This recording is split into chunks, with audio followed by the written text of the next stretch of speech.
Shalom de nuevo, Usheret una vez más, dándoles la bienvenida al espacio de estudio en judaísmo.co, esperando que este shur sea de bendición en sus vidas.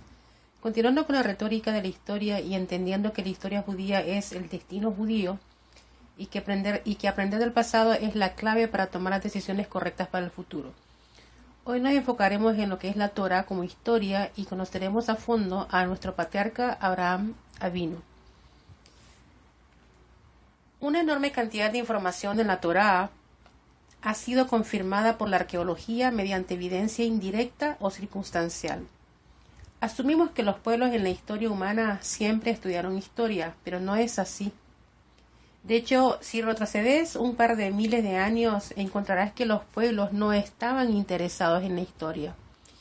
El primer historiador en Occidente fue Heródoto, un griego que vivió en el siglo V antes de la era común, y se le da el título de padre de la historia. El historiador de la Universidad de Columbia, Joseph Yerushalmi, quien escribió un excelente y muy alabado libro llamado Zahor, la historia judía y la memoria judía, dice que si Heródoto fue el padre de la historia, los padres del significado de la historia fueron los judíos. Esta es una idea muy profunda. Si Heródoto fue el padre de la historia, entonces los padres del significado de la historia fueron los judíos. Primero, no solo que los judíos estaban registrando la historia desde mucho antes que Heródoto, sino que si bien él puede haber registrado los eventos, los judíos estaban buscando el significado profundo, y ese significado más profundo puede ser más y mejor encontrado en la Taná misma. La primera de las historias que examinaremos en esta serie data cerca de 1300 años antes de Heródoto. Es la historia de Abraham, que ocurrió cerca del siglo XVIII antes de la era común, o sea, aproximadamente 3700 años. Ahora, no nos equivoquemos al pensar que la Torá es un libro de historia. Abraham, por ejemplo, cuando apareció en el libro de Bereshit, como dije anteriormente en el shiur anterior, él ya tenía 75 años. Abraham es una de las figuras más importantes de la historia judía, y la Torá no nos dice nada de su niñez o juventud. Solo nos enteramos de su historia cuando ya es un anciano. A la Torá no le interesa darnos todos esos detalles de la vida de Abraham. Solo le incumbe la historia como una enseñanza de las lecciones importantes de la vida. Antes que nada, es un libro de teología sobre la visión judía del mundo. Por consiguiente, se enfoca en la información básica que necesitamos saber. Hace un tiempo fue publicado un artículo en el periódico israelí Haaretz que criticaba a la Torá en términos arqueológicos. Y en la misma semana fue publicado en US News y World Report un artículo nada menos que en la portada apoyando la precisión de la Torá en los hechos arqueológicos. Qué irónico, ¿no? ¿Por qué noticias tan diametralmente opuestas? Porque la arqueología es un campo muy complicado. Por eso hacen falta unas palabras de advertencia. La definición de arqueología es el descubrimiento e interpretación de los restos físicos de civilizaciones y pueblos previos. Ten en cuenta que dentro de esta definición está la palabra interpretación. La forma en que un arqueólogo interpreta el significado de un hallazgo particular puede ser muy diferente a la interpretación de otro arqueólogo sobre el mismo acontecimiento. Las inclinaciones del arqueólogo van a afectar la forma en que interpreta la información, obviamente. La arqueología no es una ciencia exacta. Cuando un arqueólogo encuentra una roca, por ejemplo, una vasija o una pieza de una construcción, él trata de decidir qué significa. El hallazgo no tiene nada etiquetado, a menos que sea un documento escrito. Y hasta los documentos escritos están abiertos a interpretación. Entonces, cuando la gente hace afirmaciones sobre lo que la arqueología dice o no dice, debe ser muy cuidadoso, porque las tendencias del arqueólogo afectan la forma en que él interpreta la información. Al respecto de los primeros libros de la Torá, hay poca evidencia directa de sus personajes. Sin embargo, hay una enorme cantidad de evidencia indirecta o circunstancial. Nombres, lugares, contratos comerciales, contratos de matrimonio, patrones migratorios, una enorme cantidad de información en la Torá ha sido confirmada por la arqueología. Esto es en relación a los primeros libros de la Torá. Pero una vez que llegamos a los libros posteriores, como el libro de Reyes, por ejemplo, hay excelente evidencia directa, registros escritos de otros emperadores, etc. Pero los primeros eventos están más o menos en un vacío, por decirlo así, histórico. Y desafortunadamente también es un vacío arqueológico. Recuerda que lo mismo que aplica en una corte aplica en la arqueología. La falta de evidencia no es evidencia de falta. El hecho de que no hayan encontrado el camello de Abraham no significa que Abraham no haya tenido camello o una silla de montar. Y de hecho hay una gran cantidad de evidencia circunstancial que afirma la historicidad básica de la Torá. La arqueología no prueba definitivamente la Torá, pero tampoco la desacredita. De hecho, cuanto más encontramos, más vemos que hay una cantidad tremenda de historicidad en el texto. En resumen, la Torá no es un libro de historia, pero contiene historia, contiene cultura, que están más o menos confirmadas por la arqueología.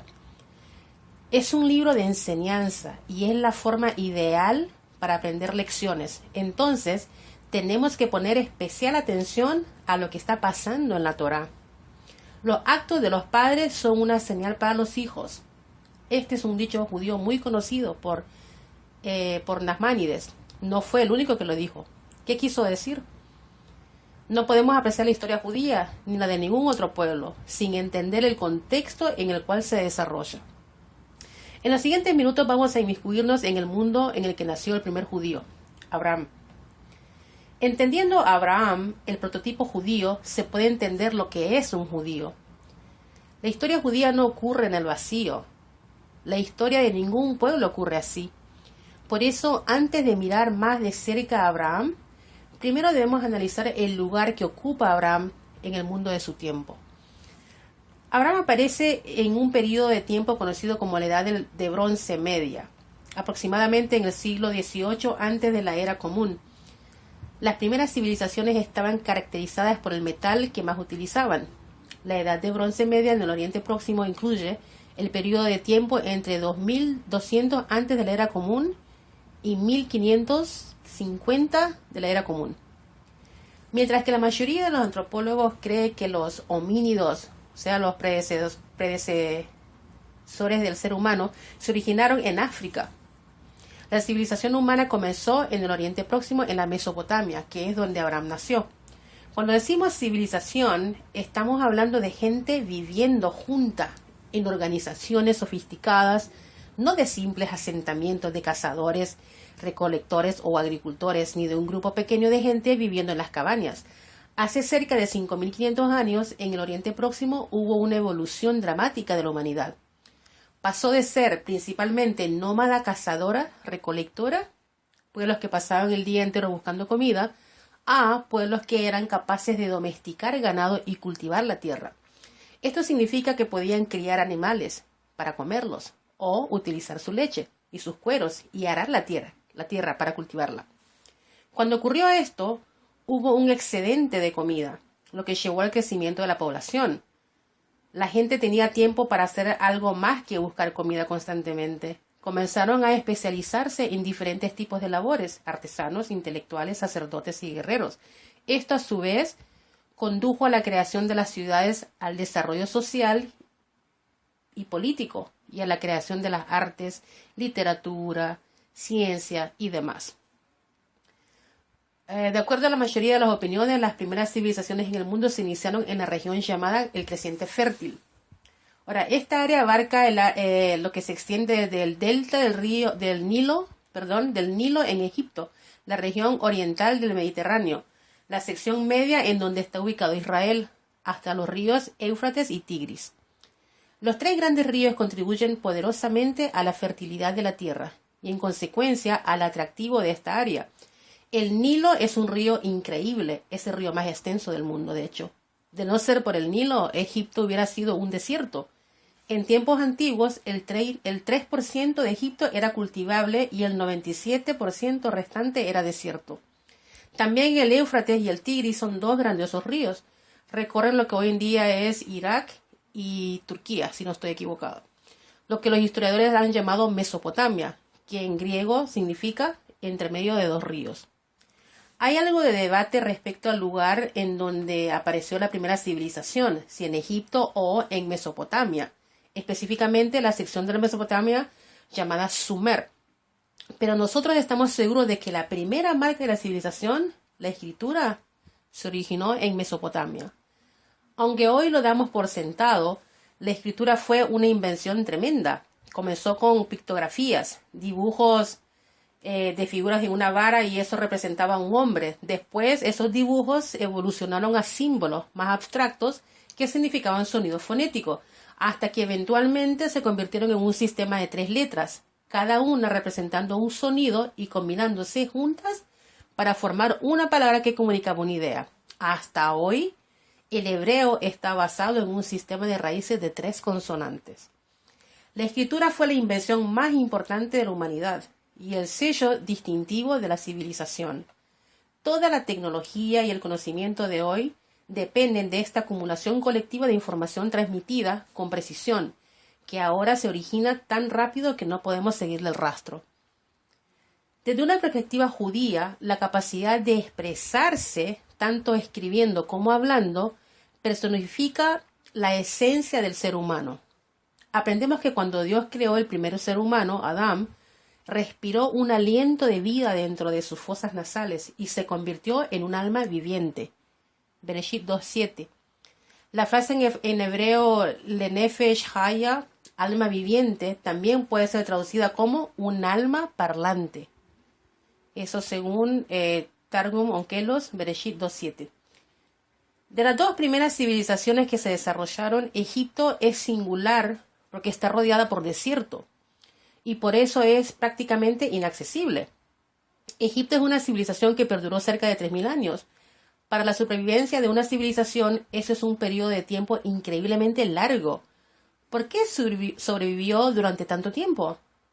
Porque gracias a su aislamiento, era una civilización difícil de invadir. Hicieron falta los griegos, específicamente Alejandro Magno, para acabar con Egipto, y entonces se convirtió en una colonia griega. La Mesopotamia no tenía tales defensas naturales. Era un inmenso llano en medio de 2 de las más grandes rutas de migración de muchos pueblos antiguos. Cualquier conquistador que salía de Asia o de Europa ponía su pie ahí. No tenía defensas naturales, no había montañas, no había desiertos, y era una tierra fértil muy deseable. Vemos que la tierra en esta parte del mundo cambió de manos muchas veces, y que hubo en ella una gran cantidad de civilizaciones, asirios, babilonios, persas, griegos, romanos, y luego, por supuesto, los musulmanes. En este turbulento lugar es donde comienza la historia judía, en el corazón de los ríos Tigris y Éufrates, en la cuna de la civilización. Era el sitio lógico para que comenzara la civilización en términos de cultura y agricultura. Y también era lógico que apareciera Abraham, ya que si su destino era cambiar el mundo, él tenía que estar en el centro de la civilización misma. Si hubiera nacido esquimal o indígena, toda la historia de la humanidad hubiera sido totalmente diferente. Entonces, nuestra civilización comienza en la antigua Mesopotamia y desde ahí comienza la travesía de Abraham Avinu. Abraham dio origen a una nación de hebreos, un pueblo que vive del otro lado. Hace más de 100 años, Mark Twain planteó una fascinante interrogante sobre los judíos. Dijo así: si las estadísticas son correctas, los judíos constituyen el 1% de la raza humana. Son como una nebulosa partícula de polvo estelar perdida en la grandeza de la Vía Láctea. De acuerdo con esto, el judío rara vez debería ser escuchado, pero se le escucha. Siempre se le ha escuchado. Es tan destacado en el planeta como cualquier otro pueblo y su importancia comercial está desmesuradamente fuera de proporción respecto a la pequeñez de su volumen. Su contribución a la lista de grandes nombres en literatura, ciencia, arte, música, finanzas, medicina y estudio abstracto también están fuera de proporción respecto a la debilidad de sus números. Ha luchado de una manera excepcional en el mundo y en todas las épocas, y lo ha hecho siempre con las manos atadas. Todas las cosas son mortales excepto el judío. Todas las otras fuerzas pasan, pero él permanece. ¿Cuál es el secreto de su inmortalidad? Qué hermoso, ¿no? La respuesta en esta pregunta puede encontrarse en los remotos comienzos del pueblo judío, en las primeras historias de la Torá. Como mencionamos antes, la historia es una guía para el futuro. Las primeras lecciones de la historia judía revelan un patrón. Por eso, tenemos que poner especial atención a todo lo que ocurrió en este periodo de tiempo. Y a sus personajes, por supuesto. Así como estas primeras historias son el prototipo para los eventos futuros, también los primeros protagonistas en Bereshit son el modelo de la naturaleza colectiva del pueblo judío a través de la historia. Si este es el caso, entonces, de acuerdo con la perspectiva judía, el personaje bíblico más importante de entender es Abraham. Por esto yo me atrevo a llamarlo el prototipo judío. Él personifica todas las características de la personalidad judía. Sus fuerzas, su misión, iniciativa e idealismo están reflejados en todas las generaciones de judíos que le siguieron. Esto lo podemos ver en el Talmud, en Shabbat 97a, donde se discute este concepto y utiliza la frase Hen manimim benei manimim. Ellos, los judíos, son creyentes, hijos de creyentes. El primer creyente es, por supuesto, Abraham. Él transmitió a sus hijos una especie de herencia genética, un impulso y una intensidad espiritual que siempre han caracterizado al pueblo judío. Fue seguramente uno de los más grandes buscadores de la verdad de todos los tiempos, también famoso por su bondad y hospitalidad. Como vemos en el Talmud Sotá 10b, para una explicación de cómo Abraham utilizó la hospitalidad como una herramienta para que la gente regresara a Hashem. Pero el atributo que probablemente más sobresale y que epitomiza realmente la esencia de lo que fue Abraham y por consiguiente de lo que es el pueblo judío es la motivación. Mantenerse aislado en contra de todo el mundo por miles de años, dedicarse con absoluta convicción a la causa máxima de perfeccionar el mundo, requiere un carácter muy fuerte. La motivación es un rasgo característico de la personalidad de Abraham y vemos su manifestación en cada generación judía. Desde Abraham en adelante vemos este idealismo, una motivación inquebrantable de cambiar el mundo en la personalidad colectiva judía. Es por esta motivación que los judíos han sido históricamente extremadamente competentes y han estado a la vanguardia de casi todo avance, causa o movimiento social importante en la historia mundial. Los judíos no solo han sido premiados con un número desproporcionado de premios Nobel por sus contribuciones intelectuales, sino que han liderado movimientos tales como el comunismo, el socialismo, el feminismo, los derechos civiles, los sindicatos laborales, etc. Y cuando yo digo desproporcionado, en realidad estoy siendo humilde, ya que es una definición insuficiente. Tomar prácticamente cualquier caso de la historia moderna, el comunismo, el socialismo, derechos de las personas de color, todo lo que tenga que ver con antisegregación, los gremios laborales, antiglobalización, los estudiantes para una sociedad democrática, el feminismo. Puedo casi afirmar, si no fue fundado por judíos, quienes representan solo un cuarto de 1% de la población mundial, está en su gran mayoría dirigido mínimamente por judíos. La explicación de este fenómeno es que nada está tan cerca de la misión original de Abraham, que eso es perfeccionar el mundo. Esto también explica por qué hoy tantos judíos, aunque la gran mayoría están desconectados de su herencia judía, siguen teniendo un alma judía, altamente poderosa que los empuja a tener un impacto.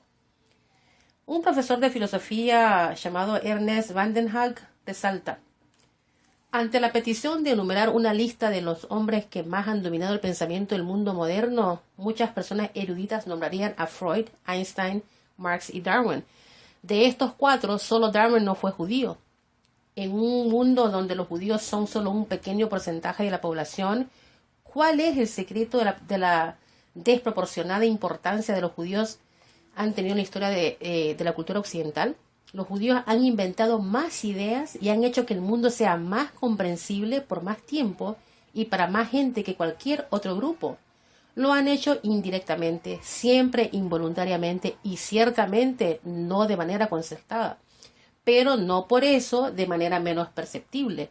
Los judíos continúan sintiendo el yugo, la tarea y la misión moral de ser judíos, de mantenerse como tales. Y para sorpresa, ser despreciados y a veces odiados por el resto del mundo, por negarse a convertirse a otra cosa. Los judíos se pueden autodenominar humanistas o ateos, socialistas o comunistas, incluso pueden detestar el judaísmo y hasta negarlo en términos científicos, pero rara vez se niegan a llevarlo. No renuncian a ser judíos, incluso cuando tratan conscientemente de hacerlo, cuando cambian sus nombres, se casan con unos judíos y hacen todo para negar su judaísmo. A pesar de todo, se mantienen conscientes de esto, y aunque lo repudien, se aferran a él, lo pueden reprimir, pero lo manifiestan sintomáticamente. La conciencia de su judaísmo es compartida por otros simplemente porque su negación es muy ambivalente. Inconsciente o no, al menos una parte de todo el judío no quiere desistir de su judeidad. La respuesta a la pregunta de Van der Haag yace en el entendimiento de la personalidad de Abraham. Si la Torá es nuestro paradigma de historia judía y si Abraham es el modelo para las futuras generaciones judías, entonces debemos prestar especial atención a las primeras descripciones de Abraham en el libro de Bereshit. Examinando totalmente las primeras oraciones, por ejemplo, en Bereshit 12, podemos identificar muchos patrones radicales y únicos que caracterizan toda la historia judía futura. Dios le dijo a Abraham: sal de tu tierra, de tu lugar de nacimiento y de la casa de tu padre, a la tierra que te mostraré. Bereshit 12:1. Sabemos que la Torá no es como los escritos de Charles Dickens. A él le pagaban por palabra y podía ser tan locuaz como quisiera. Hashem es exactamente lo opuesto. En lugar de llenar el texto de la Biblia con páginas de detalles y trivialidades, la narrativa está limitada al mínimo esencial de información relevante que necesitamos saber.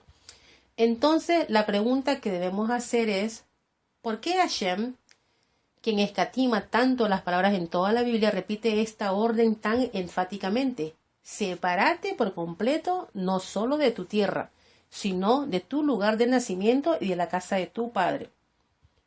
Si creciste en una casa específica por un cierto tiempo, ese lugar siempre será un hogar para vos. Cuando piensas en tu casa, no importa dónde vayas o dónde hayas vivido, después y cuán cómodo hayas estado, siempre vas a pensar en esa casa como tu hogar. Hay una conexión muy profunda. Entonces Dios le dijo a Abraham: sepárate en el nivel emocional más básico. Más notable desde una perspectiva macroscósmica e histórica, Dios le está diciéndole a Abraham y por consiguiente al pueblo judío: aléjate completamente y ve en una dirección diferente. Dios está embarcando a Abraham en una travesía que no es simplemente física, es una travesía a través de la historia, que será diferente a la de cualquier otra persona. Abraham se va a convertir en el padre de una nación única, con un destino único, una nación que permanece aislada y no es reconocida entre las demás. Bemidbar 23:9. Como ya mencionamos, vemos que este concepto de los judíos como una nación única se manifiesta en el doble estándar que se le aplica constantemente a Israel hoy día. En esta primera oración vemos que Dios no solo ordena a Abraham dejar a su tierra natal, sino ir a un pedazo de tierra en particular que más adelante sería conocido como la tierra de Israel. Esta es la primera promesa de tierra a Abraham y a sus descendientes. Desde este punto en adelante veremos que hay una relación especial entre la tierra de Israel y los judíos, y ese es el segundo aspecto único de la historia judía. Abordaremos esta relación más detalladamente en los próximos minutos. Ahora, el tercer aspecto único de la historia judía lo vemos en el siguiente versículo. Cuando le dice: te convertiré en una gran nación, te bendeciré y haré tu nombre grande y serás una bendición. Bereshit 12:2. Este versículo expresa la promesa que Dios estará activamente involucrado en la historia judía. Te convertiré. En el siglo XVII, cuando Luis XIV, creo, le pidió a Blaise Pascal, un gran filósofo de iluminismo francés, una prueba sobre la existencia de lo sobrenatural, él le respondió: el pueblo judío, su majestad. ¿Por qué? ¿Por qué conocía la historia judía y se dio cuenta de que para sobrevivir hasta el siglo XVII, el pueblo judío violó todas las leyes de la historia? ¿Puedes imaginar lo que dirá ahora viendo que los judíos llegaron al siglo XXI? Ya me imagino la cara del rey. La historia judía es un fenómeno sobrenatural. El pueblo judío nunca debería haber existido en primer lugar. Siendo Sará la esposa de Abraham estéril, el pueblo judío nunca debería haber comenzado siquiera. Abraham debería haber muerto sin hijos. La ley no y sumisión habría muerto con él. Pero no fue así. Ocurrió un milagro. Muchos estudiosos y personalidades reconocidas se han dado cuenta que la historia judía es única y que viola todas las leyes de la historia. Un profesor llamado Nikolai Berdyaev, filósofo ruso, escribió: su destino, hablando de los judíos, está demasiado impregnado de metafísica como para ser explicado ya sea en términos materiales o históricos. Su supervivencia es un fenómeno misterioso y admirable que demuestra que la vida de este pueblo está gobernada por una predeterminación especial. La supervivencia de los judíos, su resistencia a la destrucción, su resistencia a condiciones absolutamente peculiares y el rol desventurado que jugaron en la historia, todo esto apunta a las particulares y misteriosas bases de su destino. De esta manera aprendemos que el pueblo judío nació de manera milagrosa y sobrevivió durante toda la historia de manera milagrosa, dejando atrás incluso a los imperios más poderosos. Las cosas que le ocurren a los judíos no les ocurren a otros pueblos. Esto es porque los judíos son una nación con una misión única, con una historia única. Una nación cuyo rol es tan esencial que no se les permite desaparecer. Vivir por 2000 años como una nación sin una tierra propia no es normal. Es único en la historia humana. Restablecer como tierra natal, el lugar que fue tuyo hace 2000 años no es normal. No tiene precedentes en la historia humana. El cuarto aspecto único de la historia judía es encontrado en la segunda mitad de la misma oración, donde dice: y serás una bendición. La pequeña nación judía que nunca debió haber existido y que ciertamente no debió haber sobrevivido, impactará profundamente a toda la humanidad. Este punto se refiere a lo que ya fue mencionado, que la misión única de Abraham y sus descendientes como una luz para las naciones. Más de 3700 años después del nacimiento de Abraham, no cabe duda de que el mundo ha sido bendecido profundamente por los judíos. En palabras de John Adams, el segundo presidente de Estados Unidos, dijo: insisto en que los hebreos han hecho más para civilizar a los hombres que cualquier otra nación. Son la nación más gloriosa que jamás haya habitado esta tierra. Le han dado la religión a 3/4 del globo y han influenciado los aspectos de la humanidad en mayor medida y más alegremente que cualquier otra nación, antigua o moderna. Puedes ver el impacto increíblemente positivo que los judíos han tenido en el mundo. El más básico de todo es que los judíos han aportado los valores que ahora están relacionados con la democracia, que provienen de la Torá. El respeto por la vida, la justicia, la igualdad, la paz, el amor, la educación, la responsabilidad social, etc. Y número 5, bendeciré a los que te bendicen y maldeciré a los que te maldicen, y a través de ti bendeciré a todas las familias de la tierra. Bereshit 12:3. Aquí Dios le está diciendo a Abraham que él y sus descendientes, los judíos, estarán bajo su protección. A los imperios, las naciones y los pueblos que son buenos con los judíos les irá bien. A los imperios, las naciones y los pueblos que son malos con los judíos les irá mal. Y el mundo entero será cambiado por el pueblo judío. Este es uno de los patrones más grandiosos de la historia. Literalmente, puede graficar el apogeo y la caída de casi todas las civilizaciones en el mundo occidental y en el Medio Oriente: España, Alemania, Polonia, América, Turquía, en base a cómo trataron a los judíos. Irónicamente, la mayoría de las naciones han tratado a los judíos tanto bien como mal. Es un modelo repetido a menudo, en el que los judíos primero son invitados a un país y luego son perseguidos y expulsados del mismo. Veremos este patrón una y otra vez a medida que avancemos en la historia de los judíos en la diáspora. Por cierto, parte de este fenómeno no es tan sobrenatural, porque si tenés un grupo de gente viviendo dentro de tu país, un pueblo educado, motivado, dedicado, leal, creativo y con buenas conexiones, y sos bueno con él y le permitís participar y contribuir de un modo significativo, tu país se va a beneficiar. Si exprimís a este pueblo y lo expulsás, vas a sufrir la caída económica. Pero por supuesto hay mucho más. En las palabras de Thomas Newton, el obispo de Bristol, dijo: La preservación de los judíos es realmente uno de los actos más indicativos e ilustrativos de los actos de la providencia divina. Y que si no, un poder sobrenatural pudo haberlos preservado de tal manera como ninguna otra nación sobre la tierra ha sido preservada. La providencia de Dios es tan destacable en la destrucción de sus enemigos como en la preservación del pueblo judío.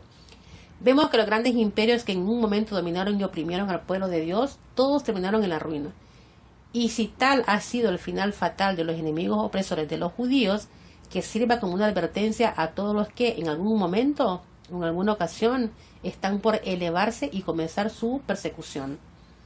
Entonces tenemos un patrón final. El apogeo y la caída de las naciones e imperios dependerá directamente de cómo traten a los judíos, lo que es una idea impresionante y que claramente se puede demostrar en la historia humana. De estos 3 versículos en Bereshit vemos los patrones fundamentales claves de toda la historia judía. La travesía de Abraham es un paradigma. Su vida personal y la vida de sus descendientes inmediatos van a ser una mini versión, o sea, un microcosmos de lo que es la historia judía. En el siguiente segmento voy a intentar hacer el estudio un poco más interactivo, dándole a cada uno de ustedes la oportunidad de contestar algunas interrogantes que les haré al inicio del estudio, y verán cómo son contestadas con fuentes fidedignas. Shavua Tov, y de nuevo, muchas bendiciones para todos ustedes.